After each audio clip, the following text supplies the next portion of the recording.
Hello everybody, what is going on? My name is Fluffless Formulations, and today we're going to be starting a brand new series.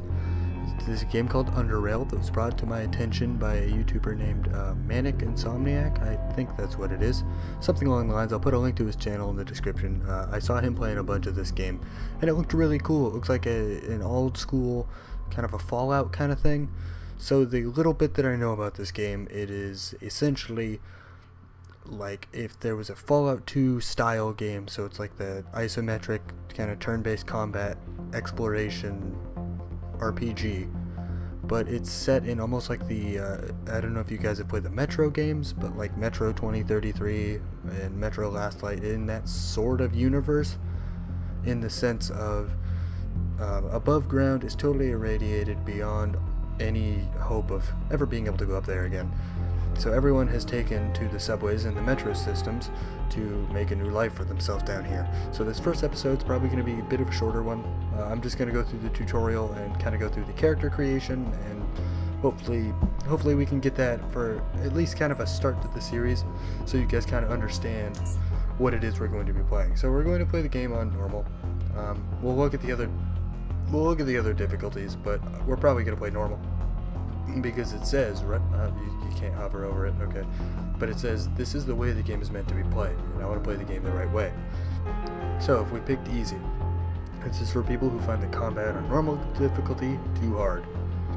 Player character has double the normal amount of health, while medical consumables heal for more and have reduced cooldown. NPCs will occasionally act less intelligently than normal. So easy.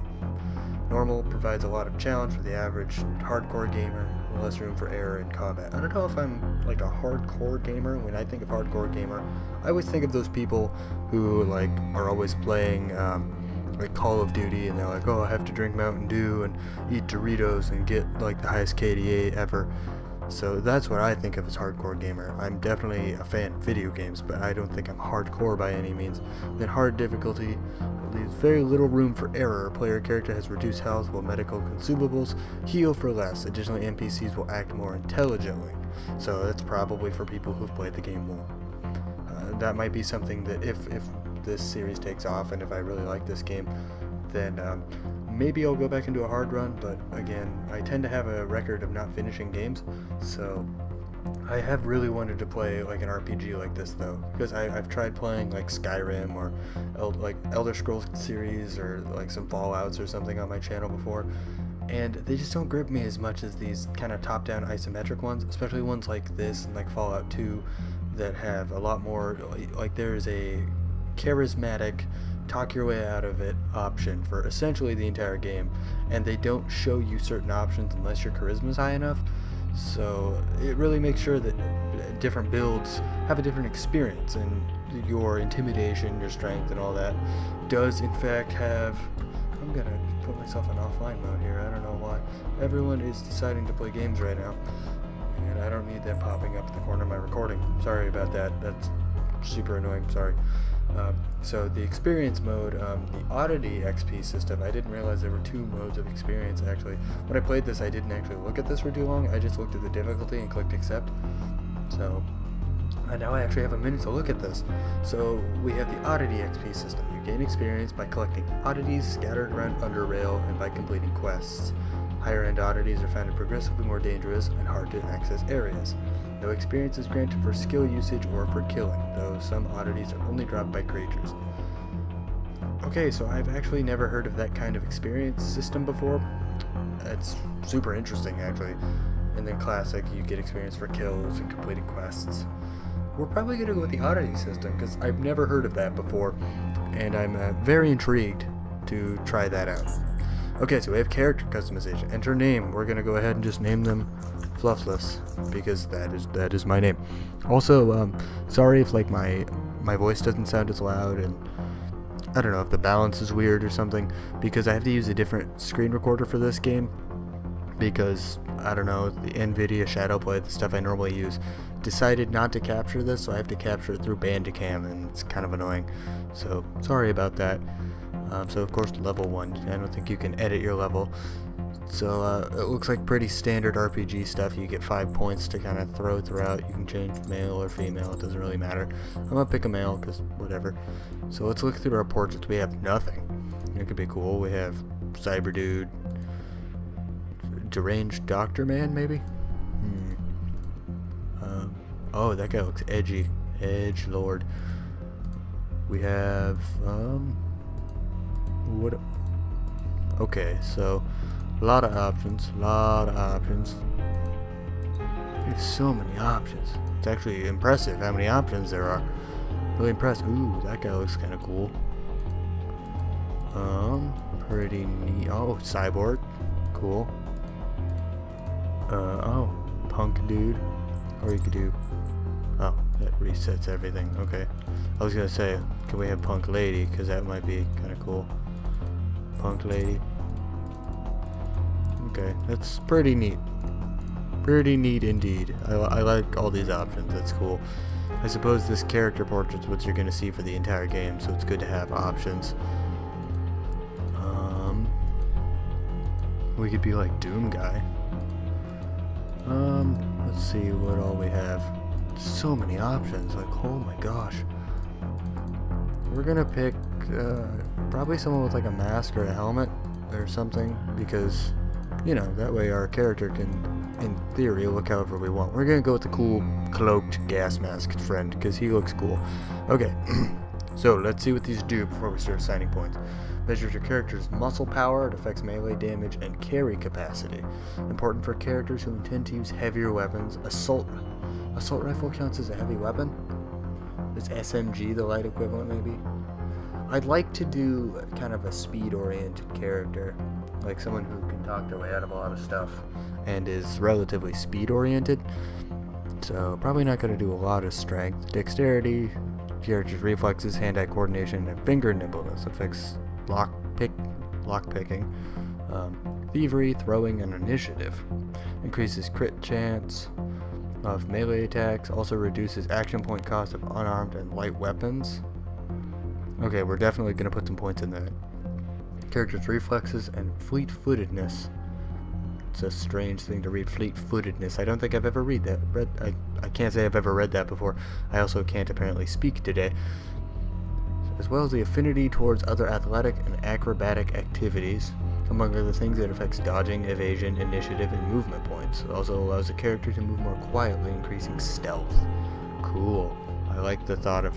I mean, I'm not huge on stealth, but I do like the fact that it gives you more move and stuff like that. Constitution represents health and general stamina, as it does in most games. It also helps prevent or lessen the effect of poisons and diseases. Ability to discern objects from far away, as well as to notice hidden things in their vicinity. It helps the character use ranged weapons more effectively, as well as detect hidden objects, passages, and creatures. Will measures character's mental determination to see if his actions, regardless of various mental difficulties.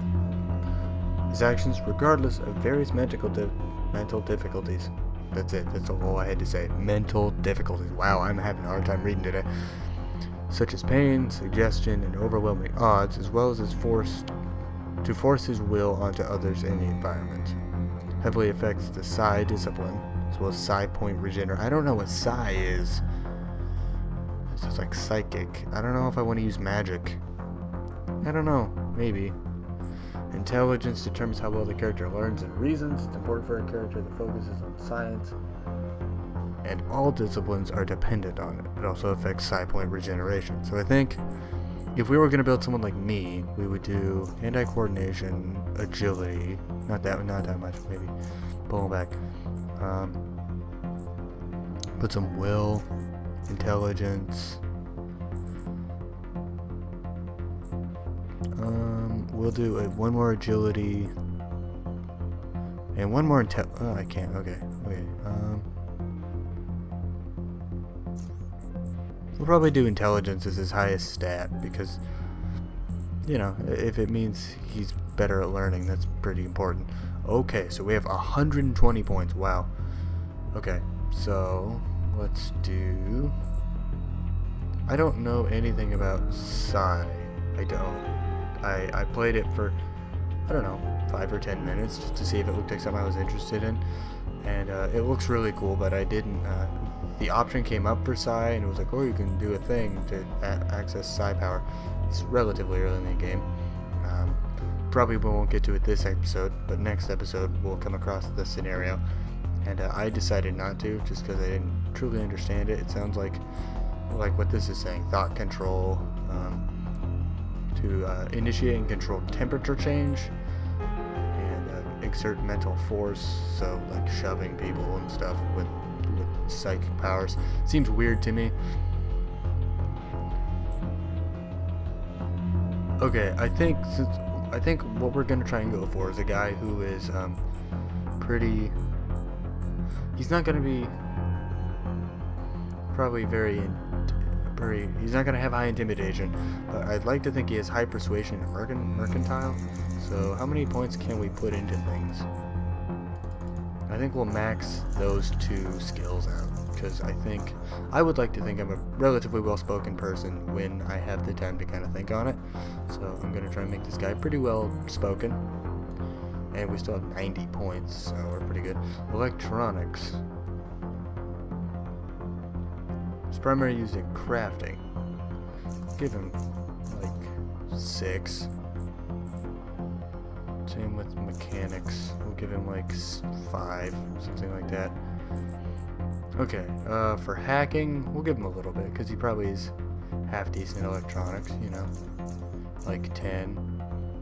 Same with lockpicking, we'll give him like 10 or something. He doesn't have to be crazy. Give him like 6 for that. Okay, we have 53 left. We'll do dodge and evasion. I think I want pretty high. Okay, so we can max out 1 more skill. I think I'm gonna try to stick to guns, because my guy, he isn't super strong. He's pretty intelligent, and he has some pretty good dexterity. And it says it reduces the action point cost of light weapons and stuff. So we're gonna go for guns, because we can just do pistols and SMGs, and we can stay relatively far away. And I am gonna max it simply because I think, again, first run ever through this game, I want to make sure we have a relatively easy time with things. So we'll do a couple into throwing, that way we're not totally dumb.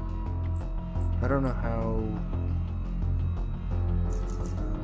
Okay, we'll do a little bit of traps. Put 1 into each of these, just in case when we get there, maybe we decide. And if anyone puts a comment below saying if you want to use Psi or not, if you think that would be interesting to see, please do. I'd be interested to see it. I'll wait a day or 2 between posting this and the next episode, if I even remember to record it. I've been having a hard time recording things. I've just been so busy with school. Okay, so we get to pick 2 feats. Let's see what these do. Conditioning reduces all mechanical heat and cold damage taken by 10%.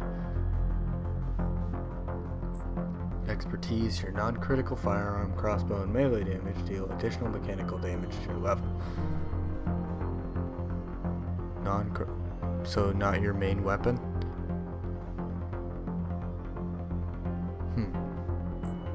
Nimble reduces armor penalty. If your armor penalty is a 0, you get 15% bonus dodge and evasion. Reduces pickpocketing time by 50%. Reduces suspicion raised when pickpocketing, so we're not really pickpocketing.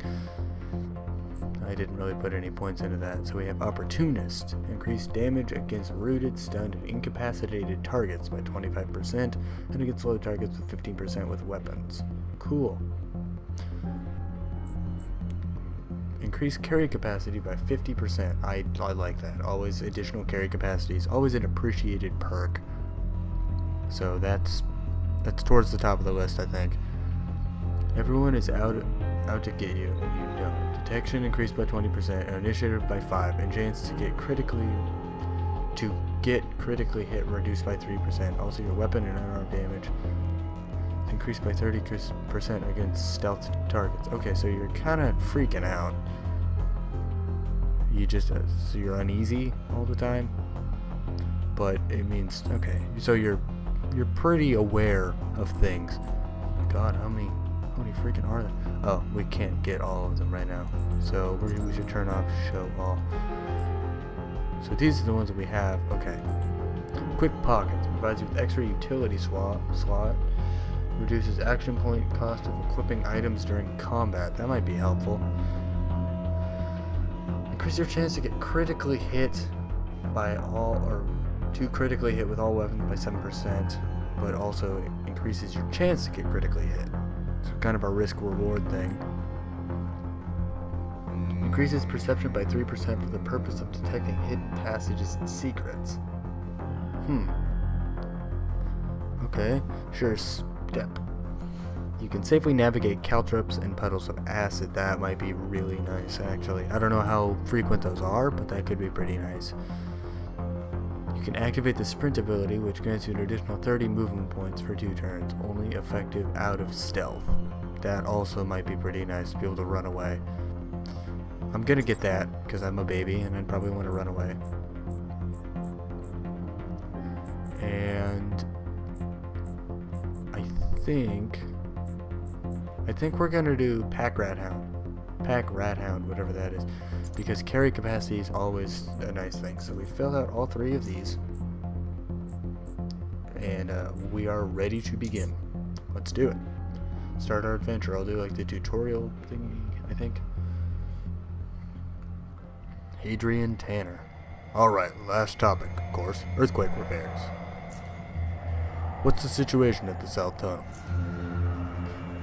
Got to dig deeper to plant the explosive, or we risk more damage to the tunnel. Almost everyone is working shifts up there. Shouldn't be too long now. He nods. Gorski, how's the security looking? Gorski? Not Gorski. Gorski. 1 man at the cave exit, and that's enough, as far as I'm concerned. Automated security is strong enough there that as long as we know the crossroad and the cove is clear, no one can sneak up on us. Also, got 1 man at the underpassage. He's been ordered not to open the gate no matter what. The last thing we need right now are those bloody lurkers sneaking up on us. Everyone else is at the platform securing workers and tunnels. Good. If no one else has anything to add, that will conclude this council meeting. Actually, just one more thing. In case you weren't informed already, I admitted a new citizen to the station. That Fluffless fellow? Yes, I think he'll be a good addition to the station. He and Vincel are still at the range. They should be done any moment now, I believe. You put too much trust on your test, Tanner. All I care about is how he handles live action, not how many points he got. Well, we'll find out soon enough. Best put him to work immediately. We'll need all hands on deck right now. Indeed, that's all. Vera, Gorski.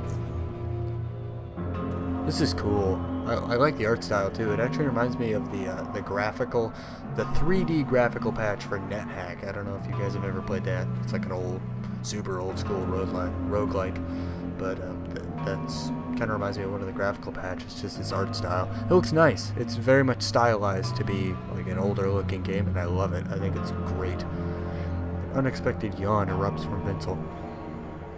He instinctively raises his left hand to cover his mouth, forgetting he's wearing a respirator.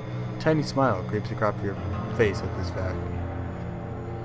Yet you understand that after so many hours of testing, these kinds of lapses tend to sneak up on people. Excuse me. All in all, Fluffless, as far as I'm concerned, we're done here. I've got a few other things to do, but unless you'd like to have another go at the testing range, you have no reason to stay here any longer. And we are going to go through the tutorial because it's really complicated and I want video footage of the tutorial in case I forget. And also it'd probably be helpful for you guys to understand because you guys haven't played this. So as a matter of fact, I'd like to give it one more try. His tired eyes aren't exactly radiating with joy at your response, but he still nods. No problem. But know that it won't affect your previous results. I guess it's best we go through the whole procedure as if it's your first time at the range. Okay, now open the gate on your way through. As before, I'll be watching you through the cameras. We'll continue once you pass through the gate. Okay, we'll continue. So you click to move and you drag with the... It used to be you could... Yeah. I'm playing Windows, so it's really touchy where it thinks the edge of the screen is. So I'll right click and drag, but you can put your mouse on the edge of the screen. Do it that way, but again, there's some slight issues with that. Okay, so it looks like you hold tab and you can view all the stuff you can click on. So we'll click on the shelves. Can you hear me? Loud and clear. Great, now pick up your weapons and armor from the cabinet. I also think there's a few MPs left. So yeah, press tab to highlight all interactable objects, or Z to reverse the order of highlighted objects. That doesn't make sense to me, but okay. Maybe put them on the bottom? I don't know. Contents of any container can be picked up by either double-clicking on them in the container window, or by dragging them to your inventory, which can be opened in a separate window by pressing I. You can also press A to take all items from the container. All hotkeys are defaults. That's cool. There will be 3 bots fighting against you, just like the first time, so choose an appropriate weapon to make sure you wear that armor. There was a guy a few years ago who forgot to put his armor on, and, well, it didn't end well. Or it didn't end pretty. Take those bots out. To equip weapons, armor, and utility, open the inventory, double-click on them, or drag them to their respective slot. You may have up to 2 weapons equipped at the same time. You can select your primary weapon by selecting its icon in the action bar. The left side of the inventory window represents special contents in your belt. This is where you put utility items like grenades or special crossbow bolts. We're not using crossbows, so that's not gonna affect us. Bring me when you're ready to proceed, or if you have any questions. On it. Okay, so on the shelves we have EMP grenades. Okay, so check the cabinet, and we'll take the insulated vest. We'll open up our thing here. We'll put on the vest. As you can see, our little guy has a vest now. Equip the EMPs because they're probably important. So we decided we weren't gonna go for. We put all of our points into guns. So we're gonna go ahead and put.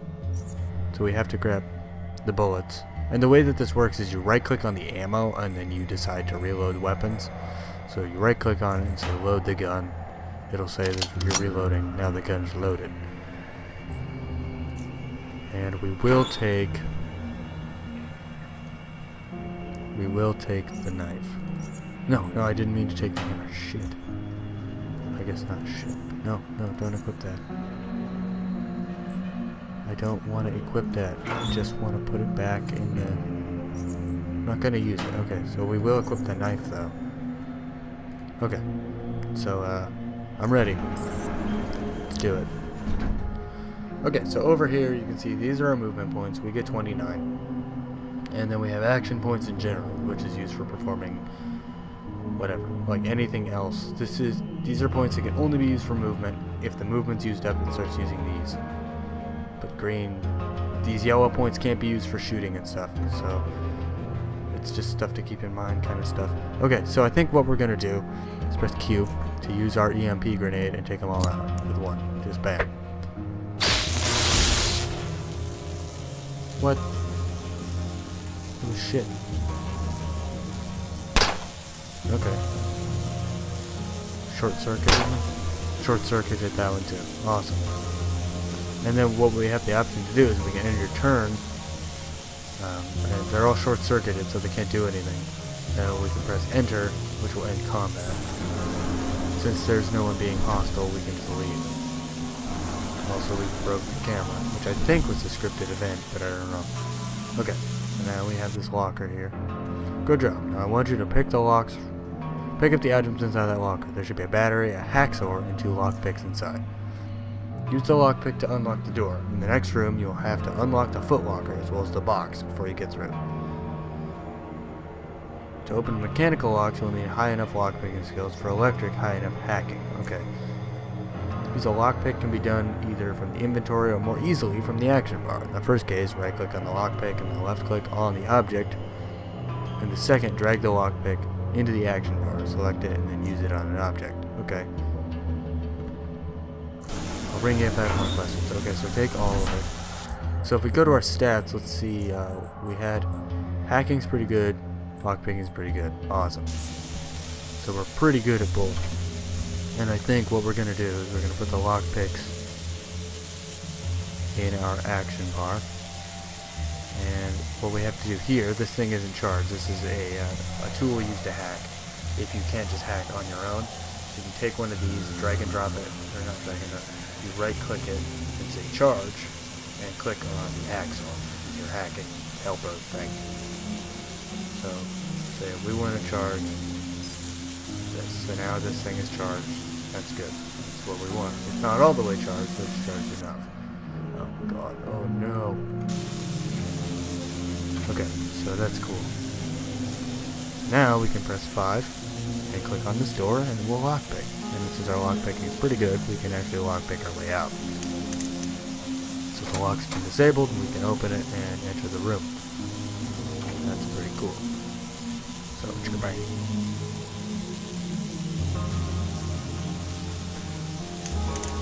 Let's see what's in the footlocker. Literally nothing. I think it's purely to... Okay, so we can't hack it if you don't have the hacking thing. You have to have a hack sword to hack it. That makes sense. So just like you need a lockpick to pick locks, you need the hack sword in order to hack. I think the hacking skill just determines how good you are at it. So there's nothing in here. I think it's purely so you can try it. So the final room, we've got one sentry bot and a camera. Try to sneak around them. Okay, so you can enter stealth mode both in and out of combat if no one sees you while you're activating it. While in stealth mode, all characters, friend or foe, will display an icon above their head which indicates whether or not they can see you or suspect that you're sneaking around. Your skill, proximity to the character, illumination, even whether or not you're in front or behind of it will all determine how well you remain hidden. Suffering a hit while in stealth mode will instantly reveal you, as well as bumping into characters. Stealth offers advantages. You can pick how you initiate combat or when, or even avoid it altogether, which can completely change the outcome of an encounter. Also, certain abilities work only while you're in stealth. Okay. Can be used to cause massive damage to unsuspecting targets. Sound plays an important role in UnderRail, since loud sounds can attract characters to investigate what is going on. Using quiet weapons like crossbows or knives, a good way to make sure a silent assassin remains strictly silent. Of course, there are drawbacks too. Armor penalty. Wearing heavy armor can severely reduce your effective stealth. Might not be the most appropriate for sneaking. Okay. So essentially they want us to sneak through this room, and they said that wearing this vest isn't going to make it excellent, so I wonder if I just take it off, will my stealth get better? I don't know if my stealth necessarily got any better.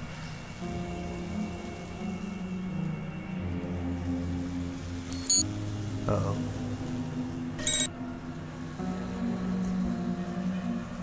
Put the armor back on as long as it doesn't matter. It looks like I've been spotted anyways.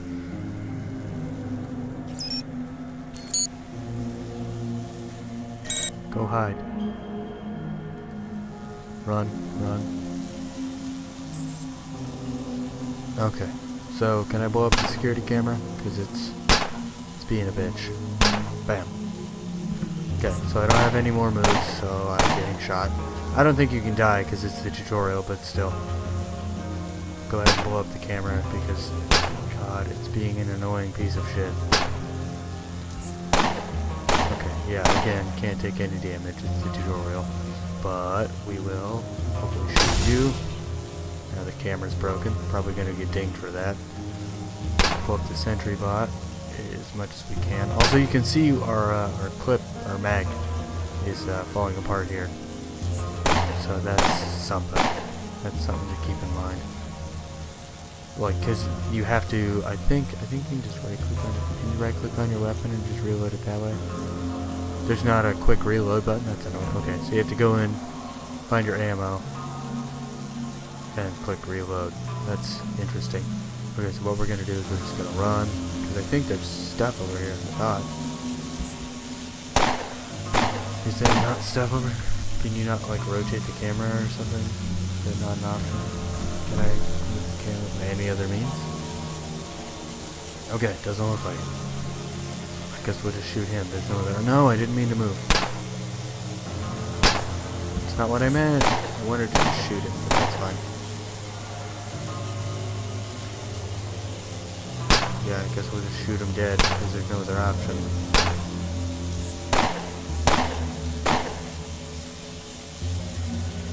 Can I kill him with 4 bullets? I don't think so. Oh my god, maybe. I have 1 bullet. I'm gonna go ahead and reload as soon as it's my turn. Because I don't think we're gonna make it otherwise. There we go. Cool. And now I believe we can end combat. So now we can just move freely about as if nothing was here. Which is pretty cool. Pretty nice. I don't know if it's necessarily cool, but it's helpful. No, come on, walk in there. That's something I've noticed about this game, is it does tend to do that a lot. What was that all about? What did the cameras ever do to you, Flufflet? I mean, there was no reason to do that, man. Yeah, I'm just gonna say, like, whoops. Man, we've never had anyone destroy any of our cameras. Ever. Damn it.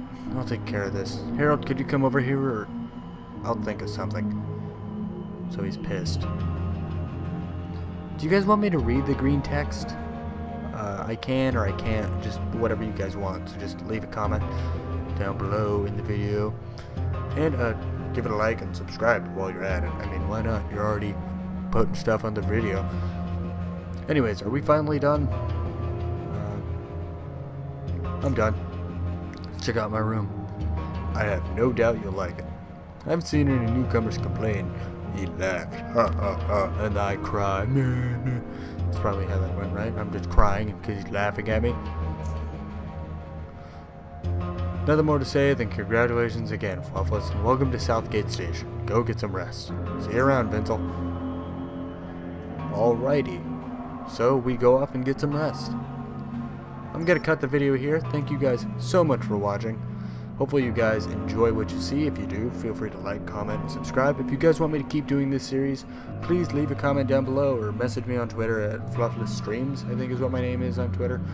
Or Fluffless Formulations. One of the two. I think it's still Streams, but it might be Fluffless Formulations.